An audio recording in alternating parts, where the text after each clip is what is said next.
Hello everybody, this is CJ with Cyclotron. Well, I mentioned in a video a couple months back that my daughter had her 49cc Vespa scooter stolen.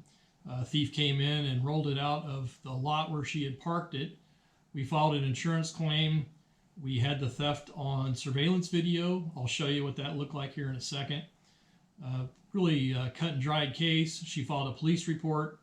And then the games began with State Farm Insurance Claims Office.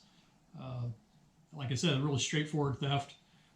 In my state, you're not required to have a license, a motorcycle license, to ride a 49cc scooter on the street. But it turns out they expect their money. They want the registration and the license to be done for it.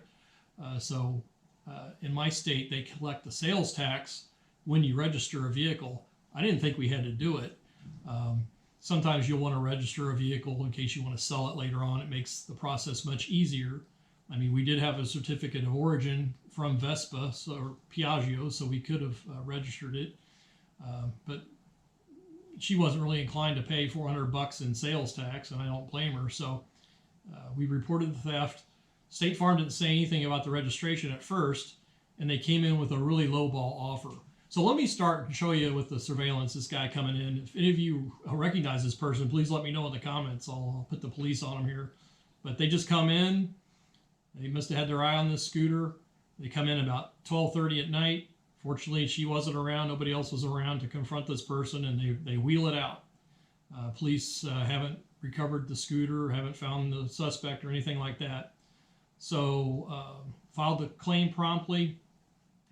State Farm came back with a real lowball offer of around $3,000 initially. Paid $4,500 for this scooter, and that was supposedly going to include the refund for the sales tax, which they would do on a total loss claim like this. And I asked him, well, where did you get your $3,000 assessed value? It was a new 2020 scooter that we bought in March. She only had a few hundred miles on it, riding it around downtown, and apparently they assess the value based on a single comp for a 2020 scooter in Wisconsin. And I said, well, that's not very comparable. That's a completely different market, a shorter riding season, and so on. So then went on Cycle Trader, did a bunch of comparisons, sent that in to the insurance company, and they upped their offer by $500. And then I had to turn around, and they insisted that the bike be registered before they would release the claims check. So I had to go license a vehicle that was already stolen. I'm thinking, great, what happens when they see the VIN number and it's going to pop as stolen? I won't be able to get it registered, and if I can't get it registered, then they're not going to give me the money. It's a real catch-22. Fortunately, so far, the licensing agency hasn't said anything about it being stolen, and I'm finally at the point where the State Farm has agreed to pay $4,000 less the $500 deductible. So we're going to net out $3,500 on a scooter that we're all in at $5,000. So $1,500 loss for a few hundred miles use on the scooter. So that was kind of painful. But the interesting thing about the claims process is State Farm called me and wanted me to put me on a recorded line, and I agreed to it because there was no injury or major property damage, and I thought I could handle myself. But normally I'd advise, don't record anything for the insurance company unless you've got an attorney there and he's agreed to it. And sure enough, State Farm gets into all this goofy stuff like, has there been a lot of crime in the area, a lot of thefts? I mean, what does that even mean? Have you ever had anything stolen from a vehicle? And I'm like, the time I had a suitcase taken out of a 1968 Cadillac Coupe de Ville in the late 80s. You're talking about stuff like that. So I just said, this is silly. I'm not getting into all this. There's a police report that's been filed. Go reference that. Send me my check. So here it is 6 weeks later. I'm waiting for the check to come in. They thought they had to have the physical title in. It's going to take the state probably 6 weeks with everything going on to actually get the physical title. And I pointed out, it's like, I could sign a power of attorney. You can notify the state, the title department, and they'll send you the title. And if I get it, I'll just give it to you. But I don't need to wait another 6 weeks to get my claims check. And they finally came around to that way of thinking. But the whole process took probably 20 phone calls on my part to resolve. I bet you I've got 4 hours invested fighting State Farm to try and get this stuff resolved. So I guess big picture lessons. If you're in a state, there's a lot of confusion because there was no requirement to have my daughter be a licensed motorcycle rider for a 49cc scooter. And there was confusion as to whether it had to be registered as a vehicle or not. It definitely did need to be registered. She had to pay the sales tax. You know, State Farm wanted pictures of the scooter after the fact. And I'm like, you want a picture of where it used to be parked?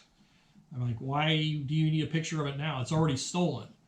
And I thought, well, if you needed a picture of it, you should have asked that before you charged the premium and insured the vehicle. So they conveniently come up with all these hoops to jump through after the fact. So not a real good experience there. I'm not sure it'd be different with any other company. I'm just telling you, this is my experience with State Farm. I was quite surprised by the whole deal, and told my agent that I was glad it wasn't anything major, but this has given me a lot of pause about how I'd ever have to deal with these guys again. So just take that for what it's worth. Hopefully you won't have to deal with a damage or claim theft on a motorcycle or scooter, but I promised in the comments section on some of the previous videos where I mentioned this that I would talk about my experience, how this all went down. So I thought it would be possible to insure a vehicle for full replacement value given how much resale values have shot up here recently,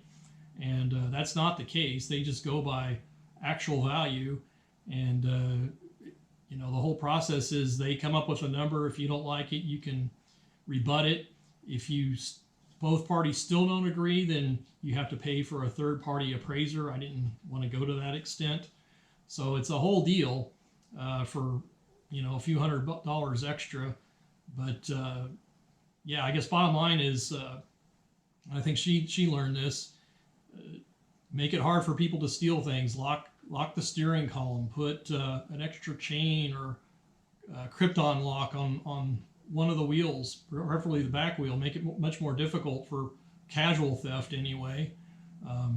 With people wearing hoodies and masks, there's a lot of anonymity that's going on right now. So these types of thefts seem to be on the rise. So be careful out there. If you have any thoughts about this or experience of your own in this regard, please let me know in the comments section. And thanks for watching.